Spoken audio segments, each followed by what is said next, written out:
Hey, it's Liberty and welcome to the most magical time of the year. It is almost Christmas. It's the holidays. Everything's looking sparkly and lit up and beautiful. I'm attempting to make a holiday 2022 Christmas or whatever holiday you are celebrating gift guide. All books and bookish things. Now, I know my lane. I'm the reader in my family, and out of my friends, I tend to stick to it and, buy people various books or book-related items that I think they'll enjoy. I'm going to be honest, some of these books I haven't read, but I'm planning either to buy people in my life or by myself. And I have recommendations from friends that means that I am feeling very confident in recommending them as gifts. If you like this, do give it a thumbs up. I make loads of videos about books, history, personality, and etc. So do check those out and subscribe if you want to. I'm going to get straight into it.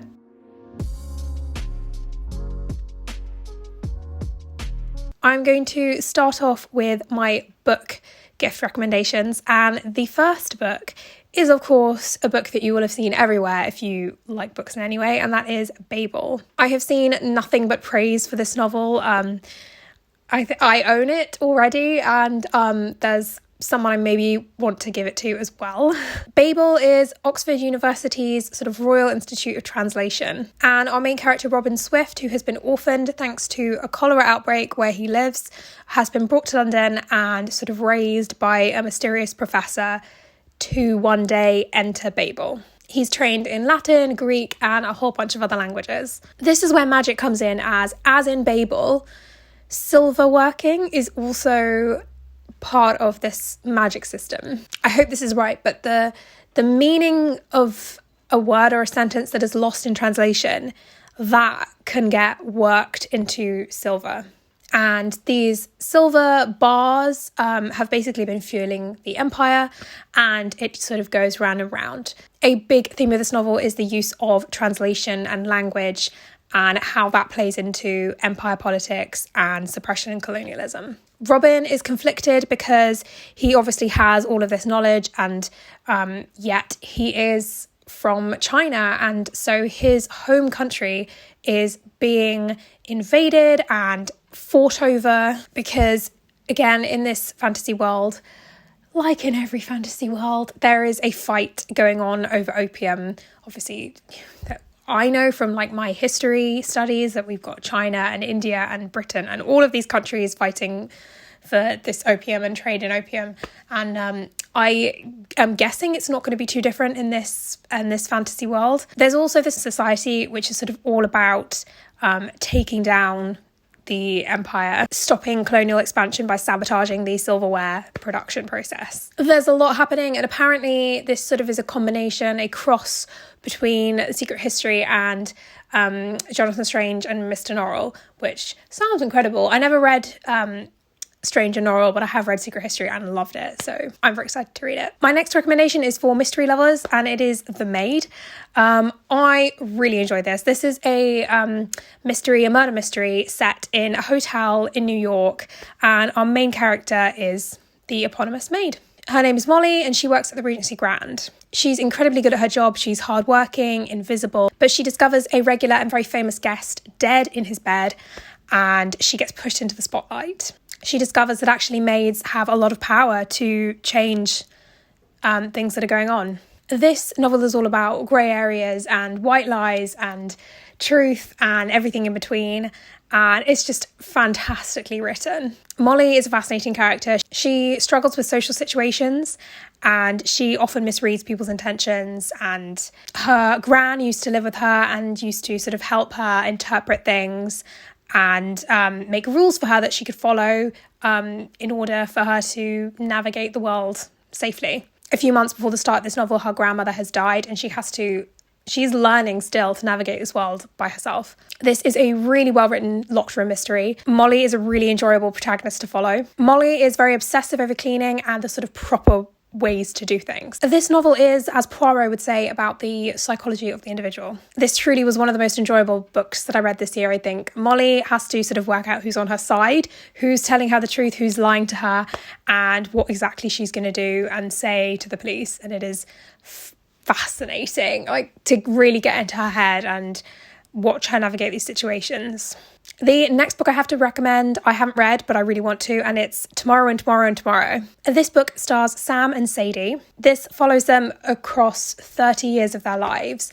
They were sort of childhood friends, and they sort of find each other again at university. They're both studying at Harvard, hoping to become video game designers. They start creating games together after college, and their first game together that they've done goes viral. It's all how players can sort of escape the confines of their body, and death is not the end. This book is all about identity, technology, sort of video games as an art form, and what their value is in society. And of course, human nature and our desire for connection. And a bit of a love story too. I mean, these two, they create worlds for people to inhabit. And with their success comes money and fame, and they have to navigate that. And the next recommendation I've got is The Vermilion Emporium. And this, I would say, I've seen this described as sort of a cross between Howl's Moving Castle and The Night Circus, and that sort of whimsical, magical vibes. It's set in the fantasy city of Severon for the most part, which is all, stone walls and wooden shops. It's quite easy to sort of imagine yourself in. We've got two main characters, Kinta and Twain. Kinta is the daughter of a sort of circus performer, and unfortunately her mother is dead, but she left her this little jar of something that she has no idea how to use, other than that it is magical in some way. She knows that the Vermilion Emporium, which is this sort of legendary shop that just appears, is sort of her best chance of figuring that out, and she finds it one day and she meets Twain, who is essentially he climbs cliffs for a living for the most part, and in sort of scavenges these bird nests for things that he can sell. Twain is cliff climbing one day when he finds starlight, which is incredibly rare and is normally only found in museums. And that takes him to the Vermilion Emporium, and then they meet, Twain and Kinta, and that is the start of a connection that they find with each other and an adventure story that takes them into the palace of Severon as they sort of discover a way to weave starlight into lace, which can be made into all sorts of things like dresses and weapons and all sorts. I thought the world building was great. I really enjoyed it. I really enjoy novels like this. I wasn't 100% sold on Kinta and Twain. I feel like they were aged down. I think they could have been older. I think they were like 16, 17, 18, around that age. And I think it would have been a better novel if they were slightly older. I enjoyed them as characters. I wasn't 100% sold on their love story, but,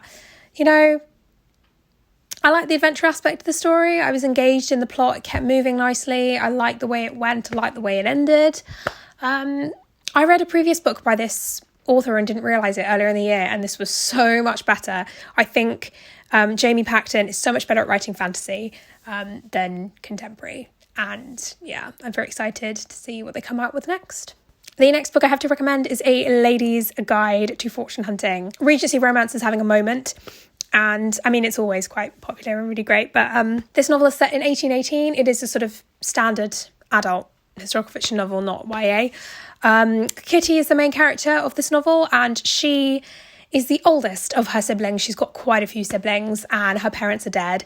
And she has got 3 months to find a husband who is going to pay off their family's debts, otherwise they will lose their house and they'll all be destitute. So she and one of her younger sisters, Cecily, go to London to be sponsored for the London social season by a sort of friend of their mother's. And they weren't aiming for high society, they were aiming for someone rich, but they find themselves having to navigate like high society. Kitty picks as her mark someone who is a brother of someone that Cecily, her sister, went to school with. So there's, a connection, there's an in. He's a younger brother, so he has money and could potentially marry someone who wasn't rich. But unfortunately, when the sort of lord, his older brother is a lord, finds out, he figures out exactly what is happening, and it's sort of him and Kitty squaring off. And he's determined to do whatever it takes to get this girl away from his brother, and she is determined that she is going to marry for money. I love this book. I love all the characters. Kitty and Lord Ratcliffe's interactions were great. I loved all of their moments. I love the fact that each mainish character got their own storyline, and it all fit together really nicely, and I just appreciate that so much. It was well written.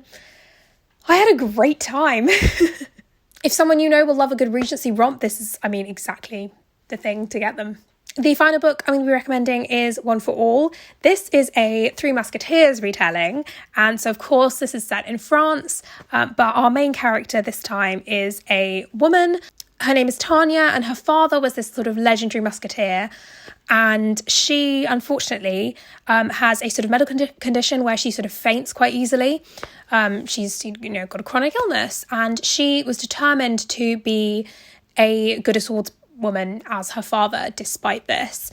When her father dies, however, she finds that his last wish was for her to attend this finishing school. So she goes off to Paris. She goes, I can't believe my father's doing this to me. And then she gets there, and it's apparently a sort of finishing school to turn out young ladies who will be sort of spies for the French court and will sort of protect France. They learn how to fight, they learn how to navigate the ballrooms of high society, and so she is exactly where she wants to be. She has this really lovely relationship with all the other girls there. I really like the way that developed. I thanked the author so much for there not being, a bully within the ranks or whatever. They all got on and they were all a sisterhood, which I really appreciated. And then Tanya gets a target, who is Etienne. And, there's a lot of chemistry there. He knows something about her father's death, and so she gets very conflicted about that. And then they will have to sort of stop the assassination of the king and try and uncover this big plot that's happening. And I enjoyed that aspect of the novel as well. You've got action, adventure, conspiracy, politics, romance, sisterhood. There's so much packed in there, and the balance was really well done. Next, I'm going to talk about some things that are not books, but they are book adjacent. The first is tabs. Now, I've got really into tabbing this year, and so I recommend tabs as a gift for the bookish person in your life or for yourself. You can get all sorts of tabs in all sorts of colours. You can get ones that are coloured at the tip and transparent the rest of the way. You can get it coloured all the way through. It's just such a nice thing to try, and I tried it once and I'm never going to go back. There's a whole bunch of shops. Etsy is a great place to look for these. So that is my first recommendation. This video would not be complete without a bookmarks recommendation. I am obsessed with these metal bookmarks. They are sort of hooked, so they hook over the rest of your book and have a little dangly thing. I'll put a picture here. But essentially, I do collect leather bookmarks when I go to like castles or historical sites, but in terms of using a bookmark, this is the best, definitely. Again, Etsy has some great ones. Finally, my final recommendation is a book sleeve. Now, this is something that I've heavily hinted to people in my life that I want for Christmas, so I hope to be receiving one. But, I love carrying books around with me. I love reading everywhere I go, and, your books get a bit ratty when you put them in a rucksack or something, and so book sleeves are just perfect for that person who has to take a book with them everywhere they go. And that was my 2022 Christmas gift guide. Thank you for watching. I hope you enjoyed it and took away some ideas for Christmas presents or other holiday that you are celebrating, presents for those too. Do give this a thumbs up if you enjoyed it, and I make videos about books, history, personality, etc. So do check those out if you want to. Happy reading.